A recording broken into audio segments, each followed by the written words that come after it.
रात्रि का अंधकार अपनी चरम सीमा पर था। चांदनी रात में भी हवेली के काले पत्थरों से बनी दीवारें भयावह लग रही थी। वह हवेली जो एक समय में शान और शौकत का प्रतीक थी, अब वीरान और भूतहा मानी जाती थी। गांव के लोग इसे भूतों की हवेली कहते थे और कोई भी यहां आने की हिम्मत नहीं करता था। आरव एक जिज्ञासु पत्रकार था जिसने इस हवेली के रहस्य का पता लगाने की ठानी थी। उसके कई साथी और मित्र उसे मना कर चुके थे, लेकिन उसकी जिज्ञासा उसे रोक नहीं पाई। एक रात वह कैमरा और टॉर्च के साथ हवेली की ओर चल पड़ा। जैसे ही वह हवेली के मुख्य द्वार पर पहुंचा, एक ठंडी हवा का झोंका उसके शरीर को कंपा गया। दरवाजा बंद था, लेकिन वह जंग लगी कुंजी के साथ धीरे धीरे खुल गया। आरव ने एक गहरी सांस ली और अंदर कदम रखा। हवेली के अंदर घना अंधेरा था, सिर्फ उसकी टॉर्च की रोशनी ही उसे रास्ता दिखा रही थी। हवेली के अंदर की दीवारों पर पुरानी तस्वीरें लटकी हुई थी। इनमें से कुछ तस्वीरें धुंधली हो चुकी थी, लेकिन एक तस्वीर ने आरव का ध्यान खींचा। यह एक युवा और खूबसूरत महिला की तस्वीर थी, जिसकी आंखें जैसे आरव को घूर रही थी। तस्वीर के नीचे लिखा था, कुमारी अमृता 1901। आरव ने तस्वीर के पास जाकर देखा और महसूस किया कि वहाँ कुछ अजीब था। अचानक उसे लगा कि कोई उसके पीछे खड़ा है। उसने मुड़कर देखा, लेकिन वहाँ कोई नहीं था। वह अपने कदमों की आवाज सुनते हुए हवेली के अंदर और गहराई में चला गया। एक कमरे के अंदर उसे एक पुरानी डायरिया मिली। उसने उनमें से एक को खोला और पढ़ना शुरू किया। 10 जून 1901। हवेली में कुछ अजीब हो रहा है। रात को अजीब आवाजें सुनाई देती हैं। ऐसा लगता है जैसे कोई हमें देख रहा हो। आरव ने अपनी टॉर्च की रोशनी बढ़ाई और देखा कि कमरे में एक पुराना पियानो भी रखा हुआ था। पियानो के ऊपर एक गुलाब की सूखी माला पड़ी थी। अचानक पियानो की चाबियों पर अपने आप कुछ हलचल होने लगी और एक भयानक धुन बजने लगी। आरव ने डर के मारे पियानो से दूरी बना ली और तेजी से कमरे से बाहर निकल गया। हवेली के गलियारों में चलते हुए उसे एक और बंद दरवाजा मिला। उसने दरवाजा खोलने की कोशिश की, लेकिन वह बंद था। तभी उसे अंदर से किसी के रोने की आवाज सुनाई दी। आरव ने दरवाजे को जोर से धक्का दिया और दरवाजा खुल गया। कमरे के अंदर एक कोने में एक छाया दिखाई दी। छाया धीरे धीरे स्पष्ट हो रही थी। आरव की सांसें थम गईं। यह वही महिला थी जिसकी तस्वीर उसने दीवार पर देखी थी। कुमारी अमृता की आत्मा सामने खड़ी थी। उसके चेहरे पर एक दर्द भरी मुस्कान थी। आरव के पैर कांपने लगे और उसने बाहर की ओर भागने की कोशिश की, लेकिन दरवाजा अपने आप बंद हो गया। कमरे की दीवारों पर खून के धब्बे उभरने लगे और एक भयानक चीख ने पूरा माहौल भर दिया।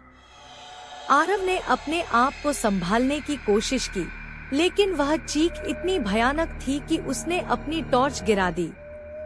अंधेरे में आरव ने महसूस किया कि कोई उसके करीब आ रहा है। उसकी टॉर्च की हल्की रोशनी में उसने देखा कि वह आत्मा धीरे धीरे उसकी ओर बढ़ रही है। आरव ने पीछे हटने की कोशिश की, लेकिन उसके पैर किसी चीज से टकरा गए और वह नीचे गिर गया। अब वह आत्मा उसके बिल्कुल सामने थी। उसकी आंखों में एक अजीब चमक थी और उसके होठों पर एक भयानक हंसी। आरव का दिल तेजी से धड़क रहा था। उसकी सांसें जैसे रुकने लगी थी। उसकी आंखों के सामने कुमारी अमृता की आत्मा खड़ी थी और उसकी भयानक हंसी आरव के कानों में गूंज रही थी। आरव ने खुद को उठाने की कोशिश की, लेकिन उसकी टॉर्च की रोशनी धीरे धीरे कमजोर हो रही थी और अंधकार बढ़ता जा रहा था। तुम कौन हो? आरव ने डरते हुए पूछा।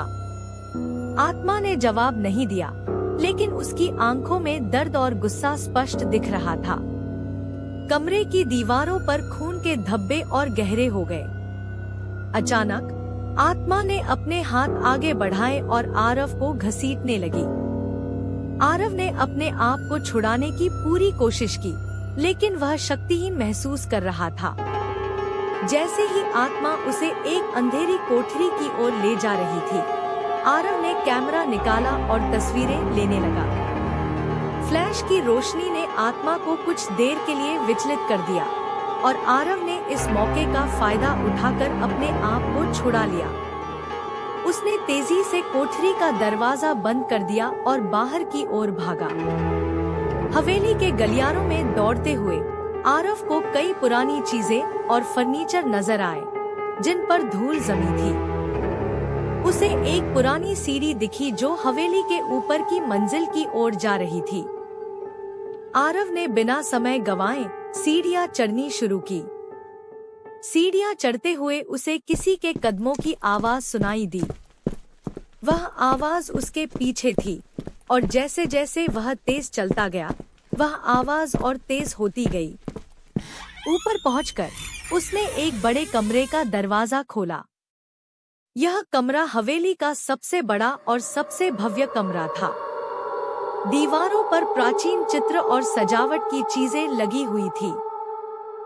कमरे के बीचों बीच एक विशाल झूमर लटक रहा था, जिसकी मोमबत्तियां जल रही थी, मानो किसी ने हाल ही में उन्हें जलाया हो।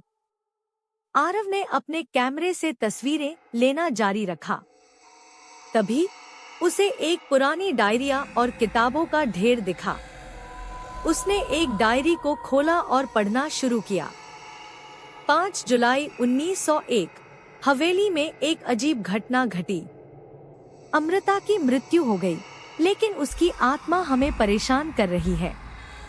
हमने उसे हवेली के तहखाने में बंद कर दिया है, लेकिन उसकी चीखें हमें सोने नहीं देती। आरव ने समझा कि अमृता की आत्मा क्यों भटक रही है। वह बदला लेना चाहती थी, उसे न्याय चाहिए था। उसने डायरी को वापस रखा और तहखाने की ओर जाने का फैसला किया। उसे अमृता की आत्मा को मुक्ति दिलानी थी। तहखाने की सीढ़ियां नीचे जाती थी और वहां घना अंधकार था। आरव ने अपने मोबाइल की फ्लैशलाइट का इस्तेमाल करते हुए तहखाने की ओर कदम बढ़ाए। तहखाने में एक पुराना लोहे का दरवाजा था, जिसके पीछे अमृता की आत्मा कैद थी। आरव ने दरवाजा खोला और अंदर प्रवेश किया। तहखाने में अमृता की आत्मा थी। आरव ने हिम्मत जुटाकर उससे बात करने की कोशिश की। अमृता, मुझे माफ कर दो, मैं तुम्हें मुक्त करने आया हूँ। आत्मा की आंखों में कुछ नरमी आई और उसकी भयानक हंसी एक दर्द भरी चीख में बदल गई। आरव ने अपने साथ लाए हुए कुछ गंगाजल के छींटे आत्मा पर डाले और मंत्र पढ़ने लगा। धीरे धीरे अमृता की आत्मा शांत हो गई और उसकी चीखें थम गईं। उसकी आत्मा ने एक आखिरी बार आरव की ओर देखा और फिर हवा में विलीन हो गई। आरव ने राहत की सांस ली और तहखाने से बाहर निकल आया। हवेली अब पहले जैसी भयावह नहीं लग रही थी। उसने अपना कैमरा उठाया और वहां से बाहर निकल गया। गांव वापस पहुंचकर उसने लोगों को हवेली के रहस्य और अमृता की आत्मा की मुक्ति के बारे में बताया। गांव के लोग अब हवेली को भूतिया नहीं मानते थे। आरव की साहसिकता और उसकी दृढ़ता ने हवेली के अंधकारमय रहस्य को उजागर किया और अमृता की आत्मा को शांति मिली। हवेली अब वीरान नहीं रही, बल्कि उसकी कहानी लोगों के दिलों में जीवित रही।